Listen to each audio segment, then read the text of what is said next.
En Mediodía COPE, El Espejo. Estar informado.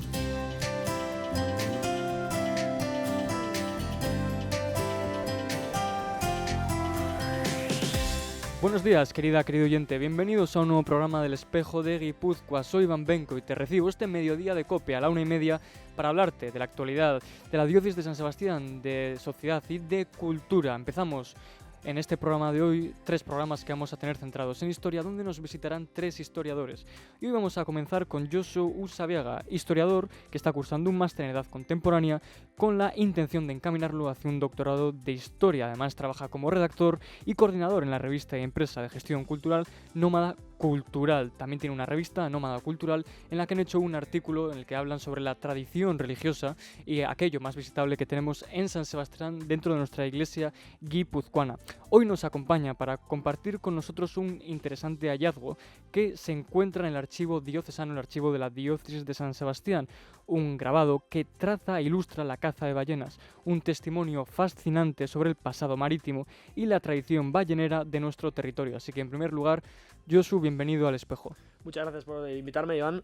Pues sí, lo traigo aquí sobre mesa. El dibujo como tal se trata de un libro de bautizados y casados de Zumárraga, justamente entre los años 1526 y 1569. En él se ilustra a un barco ballenero justamente cazando un animal de este calibre. Y la verdad es que, ya para comenzar y hablar sobre la caza de ballenas, yo te pregunto a ti, ¿cómo te imaginas a un vasco del siglo XV o XVI? Un momento, estás invirtiendo los papeles y me haces preguntas a mí. Este es mi programa. Ya, perdón. Te contesto. Bien. Hombre, pues me lo imagino un poco, no quiero caer en los clichés, pero un poco lo que sería un olenchero con boina, un poquito esa imagen vasca tradicional. Es que precisamente es un tema a debatir. No sabemos si por suerte o por desgracia nuestro pasado no está centrado en lo que es la tierra. Nuestro pasado está más enfocado hacia el mar, ¿vale? Y es como el giro que me gustaría darle, y una pena que la verdad los jóvenes, no solo jóvenes, sino todos los habitantes de Euskal Herria no enfoquen nuestro pasado al que fue realmente, ¿no? A la caza de ballenas, la actividad económica principal, no solo en Guipúzcoa, sino en la costa vizcaína e incluso la bortana. La primera caza de ballenas además se da desde hace muchísimos años, desde el año 1200 hasta 1901, cuando se caza la última ballena aquí en Orio, al lado nuestro. Es interesante lo que comentabas un poquito de olvidar la historia o no tenerla presente. Sucede con todo, ¿no? Al final, desde la gente que obvia la tradición cristiana del País Vasco, cuando se ignora, por ejemplo, de dónde venía mucha de nuestra capacidad económica, como era la caza de ballenas, tal vez porque no es algo que encaje con la mentalidad actual, pero es nuestra historia y está ahí. Es verdad que es una historia un poco bestia, porque ¿cómo se cazaba una ballena? Buah, es muy buena pregunta.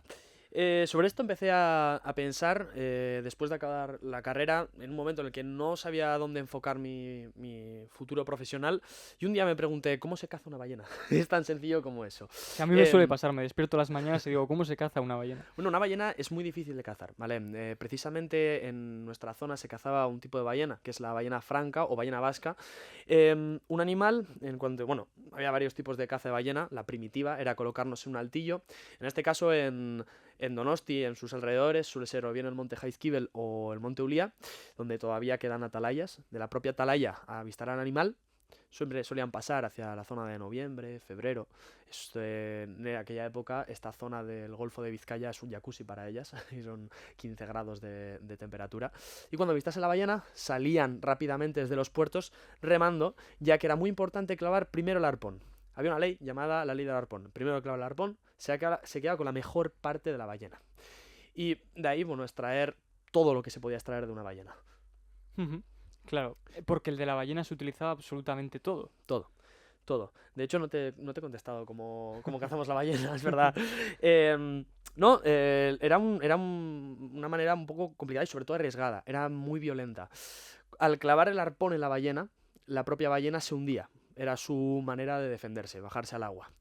¿Qué pasa? Al meter el arpón, el primer arpón tenía una cuerda muy larga en la que a un arponero tenía que estar esperando el momento de que la cuerda se suelte, el momento de soltarla, ya cuando no había otro momento, cortarla. Bien. ¿Qué pasaba si no la cortaba? O bien el barco se hundía o la ballena subía hacia arriba. Y a la hora de subir hacia arriba, el resto de balleneros acababan con su vida.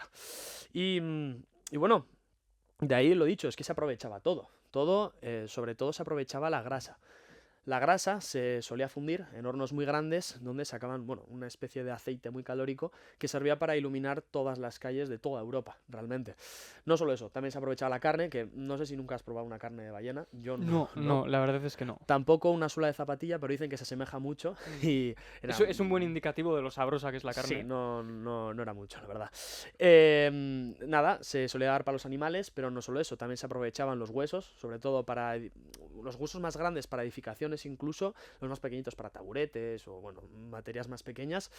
Incluso se aprovechaban las barbas de los animales para bien hacer corsés o paraguas, incluso. Hay un museo aquí, el Museo de San Telmo, que todavía guarda estos corsés, incluso estos paraguas hechas por este animal. Mm. Y volviendo un poquito a la parte que comentábamos del revisionismo histórico, claro, nos comentabas para las muchísimas cosas que se utilizaba la carne de las ballenas. Hoy en día nos resulta difícil juzgar cómo importante era para nuestros antepasados esa caza de ballenas, porque tan pronto iluminaban las calles, cómo se alimentaban. ¿No te da un poco de pena cuando a veces se juzga a nuestros antepasados qué salvajes eran que cazaban ballenas, cuando en verdad era pues esa energía primera que tenían pues para poder sobrevivir como sociedad? No tenían lo que nosotros tenemos hoy en día. Una clave de un buen historiador es tratar de no aplicar una moral actual al pasado. Es algo que limita muchísimo el trabajo del historiador, ya que tenemos que intentar desligarnos desde este punto de vista tan subjetivo. Tenemos que intentar ver todo desde un punto de vista amplio, ¿no? Es como si ahora en 200 años pensasen que fumar es muy mal visto. Sería horrible. Bueno, ahora no está mal visto, ¿no? Entonces tenemos que intentar jugar con ese perspectivismo, y precisamente lo importante para una persona del siglo XIV no era en qué pensaría un animal, sino es que necesito sobrevivir. ¿Cómo sobrevivo, verdad? No, necesito ¿Cómo llego al día de mañana? conseguir dinero, bien para alimentar a mi familia, incluso para conseguir prestigio. Al final era un trabajo muy bien visto. Era muy complicado matar una ballena, que no deja de ser un animal de 30 toneladas. Nos has comentado que las ballenas, estar por aquí era para ellas estar como una especie de jacuzzi.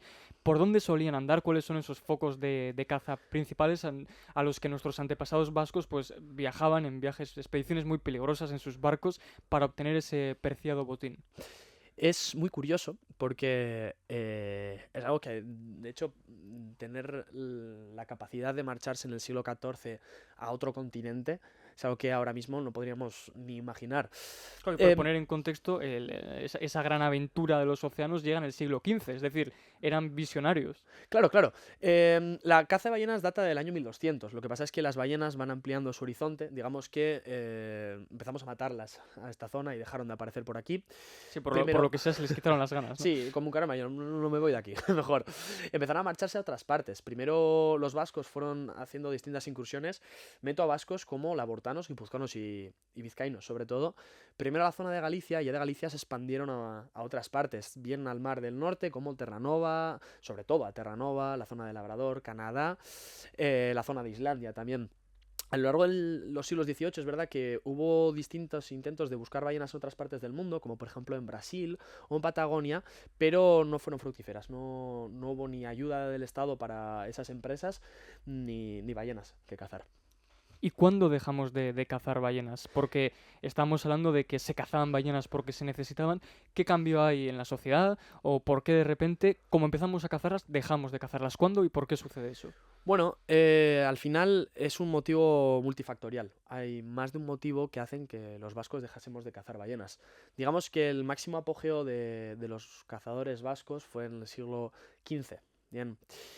Claro, es aquí cuando otros reinos, podemos meter en el mismo saco otros países, como ser Gran Bretaña, o bueno, Inglaterra en aquel entonces, Holanda o Francia, que empiecen a precisar ayuda de estos pescadores, ¿no? Los franceses no tanto, ya que al final los labortanos muchos trabajaban para estas compañías francesas, pero los vascos fuimos a enseñar, a los alemanes incluso, estas tácticas de caza. Al final para ellos era algo inexplorado y los vascos, bueno, arrebatamos con todo el mercado. Ya en el siglo XVI empiezan otros países, Dinamarca se une a esta caza de ballenas, y en el siglo XVII Incluso hay varios escritos de leyes por parte de los españoles y los franceses intentando prohibir que los vascos aprendiesen o enseñasen este tipo de caza a otros países. Y ya, bueno, en el siglo XVII copan el mercado. Tanto Dinamarca como Gran Bretaña, como propia Alemania. Y digamos que los vascos llegan a pasar a arreglarse a un segundo escalón. Los otros países tenían muchas más ayudas por parte de distintos países, del Estado, vaya. Estaban subvencionados. Sí, y ya en el siglo XVIII deja de valer tanto la caza de ballena, primero por la llegada del petróleo. Al final, estos aceites que iluminaban todas las calles eran muy duraderos, pero no tanto como el petróleo, y bueno, por supuesto, la dificultad de conseguir estos pues, era muy complicado. ¿Por qué es tan desconocida para nosotros la historia de la caza de ballenas, habiendo sido tan importante? Yo creo que alguna de las razones las hemos tocado, el cambio de mentalidad cultural, pero aún así no deja de llamar la atención que nos hayamos olvidado tanto, porque así como hay otras culturas, otras naciones que enaltecen y crean literatura sobre lo que fue su historia, nosotros, y en este caso el pueblo vasco, pues tenemos una historia muy rica, muy real, y que no se valora como se debería. ¿Cuál es tu perspectiva al respecto? Bueno, es muy buena pregunta. De hecho, la respuesta también es multifactorial. En este aspecto sí que envidio a otros países que, bueno, engrandecen su pasado histórico. Algunos militarmente, otros en un pasado, pues, bueno, más relacionado con la mitología incluso. No tengo una respuesta clara sobre por qué los vascos, no digo que rechacemos la historia de los balleneros, ni muchísimo menos, pero que no le prestemos tanta atención, ¿no? Que como te he dicho al principio del programa, que pensemos que nuestro pasado está en el pastoreo trashumante. Pastores ha habido en todas partes del mundo. Es que nuestro pasado, repito, por suerte o por desgracia, está en el mar. Bien, no solo en los comerciantes, como por ejemplo la mítica Compañía Guipuzcoana de Caracas, o bueno, todos los comerciantes vascos que han estado en todo el continente americano. En este caso, los balleneros es una historia que muy poca gente conoce. Gente que sí, que dice, hubo balleneros aquí, pero no son capaces de imaginar cómo de difícil era este trabajo tan arduo y tan duro. De hecho, todavía tenemos signos de ese pasado, como por ejemplo la sidra. La sidra fue la que hizo que los vascos llegásemos a Terranova. Hay incluso rumores, y algunos historiadores opinan, que los vascos llegamos antes que Cristóbal Colón a América. Claro, esto hay que cogerlo con pinzas. Bien, los vascos no decían a dónde iban a cazar ballenas. Es más que probable que a lo mejor en el siglo XIV alguna incursión llegase a Terranova. Has dicho que gracias a la sidra llegamos hasta tan lejos. Sí. Es curioso porque a mí la sidra me ayuda a llegar a fin de mes, entonces... sí. Sí, a ver, al final, en estas travesías tan largas que duraban meses, incluso en algún caso años, no podías meter ningún tipo de fruta. Eso hacía que mucha gente muriese de la enfermedad del escorbuto. Sí. El agua se podría. Por eso mismo necesitabas, de alguna manera, algo que te hidratase, que fuese nutritivo a la vez. Y los vascos, también podemos meter en el mismo saco a los gallegos y a los asturianos, e inventaron la fórmula. Era fermentar zumo de manzana y meterla en barricas. Bien, lo que hoy conocemos la cupela. De hecho, ya es temporada de sidra y nadie sabe el verdadero origen de la sidra cuando realmente está aquí, ¿no? En los pescadores de bacalao, que al final la caza de ballenas va siempre relacionada con la pesca del bacalao, y los comerciantes que utilizaban este licor pues, para viajar. Antes de volver a preguntarte sobre las ballenas, quiero recapitular un poquito y recordar este artículo que tenéis en vuestra, bueno, si no me choco con la mesa, en vuestra revista Nómada Cultural, que quien nos escuche por la radio no la ve, quien nos vea en vídeo sí. En este artículo que tenéis, que es el legado religioso de San Sebastián, parte de nuestra historia, esa sociedad que cazaba ballenas y que vivía en un mundo muy distinto, nos ha dejado 3 fantásticas iglesias en San Sebastián. Brevemente, Josu, ¿podrías decirle a nuestros oyentes cuáles son esas 3 grandes iglesias capitales de San Sebastián y qué destacarías de cada una de ellas? Claro, faltaría más. Bueno, primero quiero pedirle perdón al convento de San Telmo, un convento maravilloso, dominico, se remonta al origen del siglo XV, XVI, en esa época, y la verdad es que es una maravilla, pero en mi opinión opino que los 3 edificios más importantes eclesiásticos en Donosti son, primero, la más antigua de todas, la iglesia de San Vicente, de un estilo gótico vascuence, Bueno, luego también tiene otros estilos. La más antigua de todas remonta, bueno, su origen es desconocido, ya que al final los británicos en 1813 incendiaron toda la ciudad, incluido muchos archivos de valor, así que bueno, no sabríamos ubicarla en el siglo XIII, XIV, pero bueno, no sabríamos decir exactamente cuándo es. También la Basílica de Santa María del Coro, preciosa, con un pasado además comerciante. También fue financiada por la Real Compañía Guipuzcoana de Caracas e incluso llegó a servir de hospital en las guerras carlistas, hospital militar. Y también la catedral, la única catedral que tenemos aquí, muy nueva, pasa a ser catedral realmente en 1953 con el nacimiento de la diócesis de San Sebastián.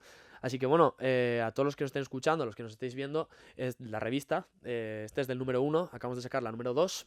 Bien, en esta no hablamos de Donosti, en la 3 hablaremos de los balleneros, pero os invito a que la leáis porque está hecha con mucho mimo y sobre todo para que no olvidemos que el patrimonio que tenemos no solo en Donosti, sino en todo Euskadi es una maravilla. Hay que darlo a conocer y por supuesto encontrar nuestro lugar en el pasado.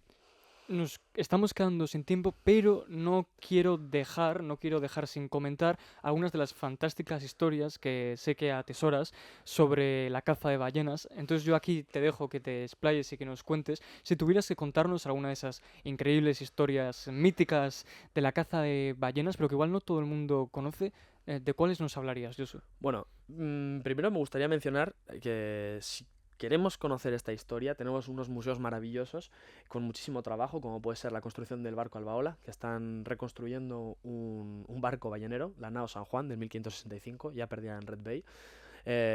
Todas estas historias la tienen ellos, no solo incluso el Museo San Telmo, el Museo Naval de Donosti y por supuesto el Aquarium, donde recoge incluso un esqueleto de ballena. Bien, bueno, hay muchas historias en las que podríamos contar sobre los vascos, ¿no? Estuvieron en todas partes, incluido en Islandia. Aquí creo que es la historia más conocida, pero a la vez más curiosa. Es que fue legal matarnos hasta el año 2015, apenas 10 años. Como a las ballenas. Como a las ballenas, pero nosotros de una manera un poco más violenta, la verdad. Joder, mira que está alto el listón de violencia.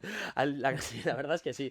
En el siglo XVII había muy buena relación comercial entre los vascos que iban a Islandia y los propios islandeses, ¿no? Comerciaban con las ballenas y con bacalao, con distintas materias. Resulta que, bueno, los vascos empezamos a cazar más ballenas de lo común.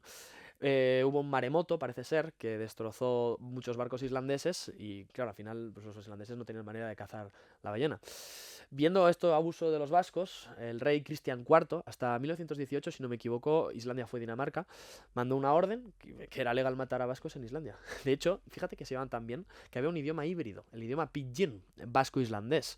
A los vascos nos llamaban malaguisona, que es lo que sería hoy como un mal hombre, el hombre malo, ¿no? Bueno, yo me imagino a mi tatarabuelo diciendo, no nos van a matar, son 30 y pocos islandeses en toda la isla. La primera semana llegaron a matar a 32 guipuzcoanos. Mejor no doy detalles de cómo, pero de una manera mucho más cruenta que las ballenas, y mira qué es decir. Nada, los vascos dejaron de mandar incursiones a Islandia, ¿no? Yo tampoco me la jugaría. Y la ley se quedó en el aire hasta que algún funcionario en Reykjavik, repasando la Constitución, dijo, anda, si es legal matar a un vasco.